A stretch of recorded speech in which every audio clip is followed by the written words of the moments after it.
ଜାଣିନି ଆପଣ ଏଇ ରେସିପିଟି କେବେ ବନେଇଛନ୍ତି ନା ନାହିଁ କିମ୍ବା ଖାଇଛନ୍ତି ନା ନାହିଁ, କିନ୍ତୁ ମନକୁ ଆସିଲା ଆଜି ଆପଣମାନଙ୍କ ସହିତ ଏଇ ସିମ୍ପୁଲ ଟେଷ୍ଟି ସହଜ ରେସିପିଟି ସେୟାର କରିନେବି। ଛୋଟରୁ ଏପର୍ଯ୍ୟନ୍ତ ଏଇ ରେସିପିଟି ମୋର ବହୁତ ପ୍ରିୟ।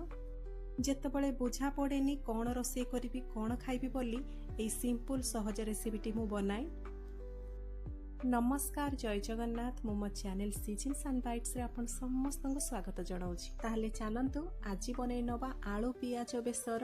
ସେଥିପାଇଁ ଦେଖି ନେବା କ'ଣ କ'ଣ ଆମେ ମସଲା ନେବା। ମସଲାରେ ନେଇଯିବା ଗୋଟେ ମିଡ଼ିୟମ ସାଇଜର ଟମାଟୋ, 2 ବଡ଼ ଚାମଚ କଳା ସୋରିଷ, 2ଟି କଞ୍ଚା ଲଙ୍କା ଆଉ 8ରୁ 10ଟି କଲା ରସୁଣ, ଯାହାକୁ ଚୋପା ଛଡ଼େଇକି ଆମେ ଏସବୁ ଜିନିଷକୁ ବାଟି ନେବା। ସୋରିଷକୁ ଆପଣ ବାଟିବା ପୂର୍ବରୁ ବତୁରେଇ ପାରିବେ କିଛି ସମୟ, କିନ୍ତୁ ଯେହେତୁ ମୁଁ ଏଇଠି ଟମାଟୋର ବ୍ୟବହାର କରିବି, ଟମାଟୋ ସହିତ ଆପଣ ଯଦି ସୋରିଷକୁ ବାଟିବେ ବଢ଼ିଆ ଫାଇନ୍ ପେଷ୍ଟ ହେଇଯିବ। ଏଇ ରେସିପିରେ ବେଶୀ କିଛି ଅଲଗା ମସଲା ଲାଗିବ ନାହିଁ, ଏତିକି ହିଁ ମସଲା ଲାଗିବ। ଆଉ ଏତିକି ମସଲାରେ ଦେଖିବେ ଆପଣ ଏଇ ରେସିପିଟିକୁ ବନେଇବେ କେତେ ବଢ଼ିଆ ବାସ୍ନା ଆସିବ ଆଉ ସ୍ୱାଦ ମଧ୍ୟ ବହୁତ ଭଲ ଆସିବ। ଆପଣଙ୍କ ପାଖରେ ଯଦି କଳା ସୋରିଷ ନାହିଁ, ଆପଣ ଧଳା ସୋରିଷ ମଧ୍ୟ ବ୍ୟବହାର କରିପାରିବେ। ସୋରିଷ ଯଦି ଆପଣଙ୍କର ଭଲ ଭାବରେ ଗ୍ରାଇଣ୍ଡିଙ୍ଗ ହେଉନି, ଆପଣ ଦର ଖଣ୍ଡିଆ କରିକି ତାକୁ ପ୍ରଥମେ ବାଟି ନେବେ ଆଉ 5 ମିନିଟ୍ ଛାଡ଼ିଦେବେ। ତାପରେ ଦେଖିବେ ପୁଣି ଥରେ ବାଟିବେ ଆଉ ତା ଦ୍ୱାରା ଦେଖିବେ ସୋରିଷ ବହୁତ ବଢ଼ିଆରେ ଫାଇନ୍ ପେଷ୍ଟ ହେବ। ତା ସହିତ ଆପଣ ଯଦି ଟମାଟୋର ସହିତ ସୋରିଷ ବାଟିବେ, ତା ସହିତ ମଧ୍ୟ ଆପଣଙ୍କର ସୋରିଷ ଭଲ ଭାବରେ ଫାଇନ୍ ପେଷ୍ଟ ହେଇଯିବ। ଏବେ ନେଇଯିବା ଆମେ ଆଳୁ। ଏଇଠି ପାଖାପାଖି 5ରୁ 6ଟି ଆଳୁକୁ ମୁଁ ଚୋପା ଛଡ଼େଇକି ତାକୁ କ୍ୟୁବ୍ ସାଇଜ କାଟି ନେଇଛି। ୟାଠୁ ଛୋଟ ଆପଣ କାଟି ପାରିବେ, କିନ୍ତୁ ନର୍ମାଲି ଯେମିତିକି ଆମେ ଆଳୁ ତରକାରୀ ବନାନ୍ତି ସେମିତି ଆପଣ ଆଳୁର ସାଇଜ ରଖିବେ।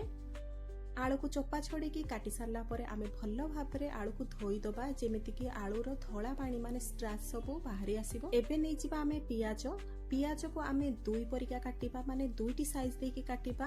ପ୍ରଥମେ ଆମେ ବଡ଼ ବଡ଼ ସାଇଜରେ କାଟି ନେବା ଆଉ ଦ୍ୱିତୀୟରେ ଆମେ ତାକୁ ଫୁଟେଇବାରେ ଯେମିତିକି ସରୁ ସରୁ କାଟନ୍ତି ସେମିତି କାଟି ନେବା।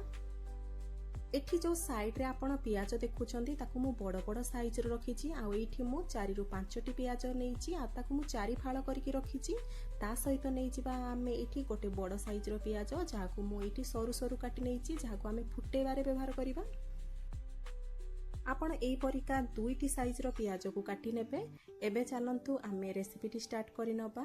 ଦେଖନ୍ତୁ ଗ୍ୟାସ୍ ଅନ୍ କରି ନେବା ଆଉ କଡ଼େଇ ବସେଇ ନେବା ଆଉ ସେଇଥିରେ ପକେଇ ନେବା 2 ବଡ଼ ଚାମଚ ରିଫାଇନ୍ ତେଲ। ତେଲ ଗରମ ହେଇଗଲା ପରେ ଆମେ ଏଇଥିରେ ପକେଇ ନେବା 1/2 ଛୋଟ ଚାମଚ ଗୋଟା ସୋରିଷକୁ ଏଇଠି ଆମେ ଭଲ ଭାବରେ ଫୁଟିବା ପାଇଁ ଦେବା। ସୋରିଷ ଭଲ ଭାବରେ ଫୁଟିଗଲା ପରେ ଆମେ କାଟି ରଖିଥିବା ପିଆଜ, ମାନେ ଯେଉଁଟାକି ଆମେ ଫୁଟିବା ପାଇଁ ରଖିଥିଲେ, ତାକୁ ପକେଇ ନେବା ଆଉ ଏଇଠି ଆମେ ପିଆଜକୁ ଲାଲ ହେବା ପର୍ଯ୍ୟନ୍ତ ଭାଜି ନେବା। ଆଉ ଏଇଠି ଦେଖନ୍ତୁ କିଛି ସମୟ ପିଆଜ ଭାଜି ସାରିଲା ପରେ ପିଆଜ ଆମର ଲାଲ ହେଇଗଲାଣି। ଏବେ କାଟି ରଖିଥିବା ଆଳୁକୁ ସେଇଥିରେ ପକେଇ ନେବା ଆଉ ଆଡ୍ କରିଦେବା ଏଇ ମୋମେଣ୍ଟରେ ଲୁଣ। ମୁଁ ଏଇଠି ଯେତିକି ବି ପରିମାଣର ଝୋଳ ଆଉ ଆଳୁର ପରିମାଣକୁ ଦେଖିକି ସେଇଥିରେ ଲୁଣ ପକେଇଛି। ଆପଣ ମଧ୍ୟ କେତେ ଝୋଳ ରଖିବେ ସେଇ ଅନୁସାରେ ଏଇଥିରେ ଲୁଣ ଆଡ୍ କରିବେ।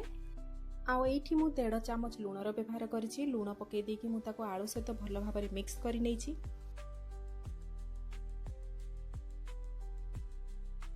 ଆଳୁକୁ ଏଇଠି ଆମେ ହାଲକା ଲାଲ ହେବା ପର୍ଯ୍ୟନ୍ତ ଭାଜି ନେବା, ମାନେ ଟିକେ ଦର ସିଝା ହେଇଯିବ ଯେମିତି ଆଳୁ, ସେ ପର୍ଯ୍ୟନ୍ତ ଭାଜି ନେବା। ସେଥିପାଇଁ ଦେଖନ୍ତୁ ଏଇଠି ମୁଁ ଲୋ ଫ୍ଲେମ୍ କରିକି ତାକୁ ଢାଙ୍କୁଣୀ ଘୋଡ଼େଇକି ଛାଡ଼ି ଦେଇଥିଲି, ଯାହାଫଳରେ କି ଆମର ଆଳୁ ମଧ୍ୟ ଶୀଘ୍ର ସିଝି ଯାଇଥିଲା। ଆଉ ଏଇଠି ଦେଖନ୍ତୁ ଆମର ଆଳୁ ମଧ୍ୟ ହାଲକା ଲାଲ ହେଇଗଲାଣି, ମାନେ ଦର ସିଝା ହେଇଗଲାଣି ଆମର ଆଳୁ। ଏବେ ଆମେ ବାଟି ରଖିଥିବା ମସଲାକୁ ସେଇଥିରେ ପକେଇ ନେବା। ତା ସହିତ ଦେଇଦେବା 1/2 ଗ୍ଲାସ ପାଣି ଆଉ ତା ସହିତ ଏଇଠି ଆମେ ଆଡ୍ କରିଦେବା 1/2 ଛୋଟ ଚାମଚ ହଳଦୀ ଗୁଣ୍ଡ। ଏବେ ଏଇ ସବୁ ଜିନିଷକୁ ଭଲ ଭାବରେ ମିକ୍ସ କରି ନେବା ଆଉ 1 ମିନିଟ୍ ପର୍ଯ୍ୟନ୍ତ ଏଇ ମସଲାକୁ କଷି ନେବା। ୟାକୁ ଆପଣ ବେଶୀ କଷିବା ଦରକାର ପଡ଼ିବ ନାହିଁ, କାହିଁକି ନା ୟାକୁ ବେଶୀ କଷା ଯାଏନି। ୟାକୁ ଏଇ ସୋରିଷ ପାଣିରେ ହିଁ ଏଇ ରେସିପିଟି ହୁଏ, ମାନେ ଏଇ ବେସର ପାଣି ଯେଉଁ ଦେଖୁଛନ୍ତି ଆପଣ, ସେଇଥିରେ ହିଁ ଏଇ ରେସିପିଟି ରେଡି ହୁଏ। ଆପଣ ନିଜ ଇଚ୍ଛା ଅନୁସାରେ ଏଇଥିରେ ଆପଣ ଆଡ୍ କରିଦେବେ ପାଣି। ମୁଁ ଏଇଠି 2 ଗ୍ଲାସ ପାଣି ଆଡ୍ କରିଦେଇଛି। ତା ସହିତ ଆଡ୍ କରିଦେବା ଆମେ କାଟି ରଖିଥିବା ପିଆଜକୁ ଆମେ ଏଠି ଭାଜିବା ନାହିଁ କିମ୍ବା ସିଝେଇବା ନାହିଁ, ଡାଇରେକ୍ଟ ଆମେ ଏଇ କଞ୍ଚା ପିଆଜକୁ ଏଇଠି ପକେଇ ନେବା।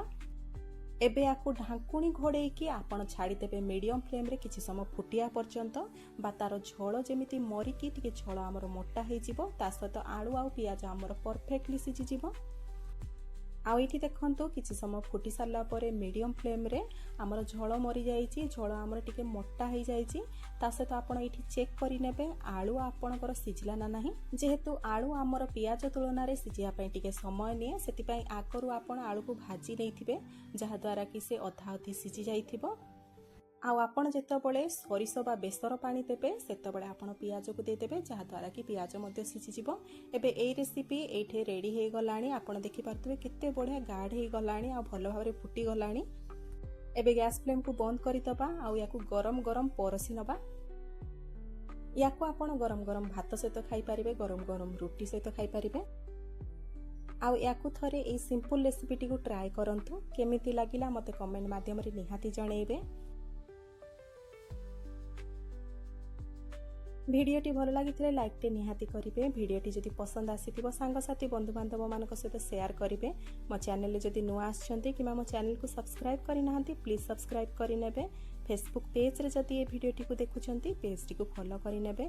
पुणी देखाबो आ गोटे ए भिडियो रे देखुथबा आपन जदि कोनोसी किचन आइटम दरकार मु तार लिंक को टैग कर देछि तळे जा थ्रो रे आपन किनि पारिबे आराम से।